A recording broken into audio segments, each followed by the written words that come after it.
రాష్ట్రంలో కొత్త ఇండస్ట్రీల ఏర్పాటుకు పెట్టుబడులే లక్ష్యంగా CM Revanth Reddy America, south Korea పర్యటనకు వెళ్లారు. ఆయా దేశాల్లో ప్రముఖ కంపెనీల ప్రతినిధులతో సమావేశం కానున్నారు.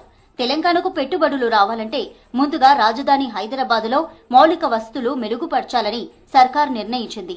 ఇందులో భాగంగానే మెట్రో 2వ దశ విస్తరణ, మూసీ ప్రక్షాళన, RRR విస్తరణకు ప్లాన్ చేసింది. రాజధాని చుట్టూ 150 కిలోమీటర్ల పరిధిలో ORR నుంచి RRR మధ్య ఇండస్ట్రియల్ కారిడార్ ఏర్పాటు చేసేలా ప్రణాళికలు రచిస్తుంది. ఈ ప్రాంతంలో ఐటీ, ఫార్మా, హెల్త్ తో పాటు food processing, sports, automobile, organic క్లస్టర్లుగా పరిశ్రమల ఏర్పాటుకు రంగం సిద్ధం చేసింది. దేశ విదేశాలకు చెందిన పారిశ్రామికవేత్తలను తెలంగాణలో పెట్టుబడులు పెట్టించేందుకు స్వయంగా సీఎం రేవంత్ రెడ్డి రంగంలోకి దిగారు. ఇండస్ట్రీస్, ఐటీ శాఖ మంత్రి శ్రీధర్ బాబుతో కలిసి అమెరికా, సౌత్ కొరియా టూర్కు వెళ్లారు.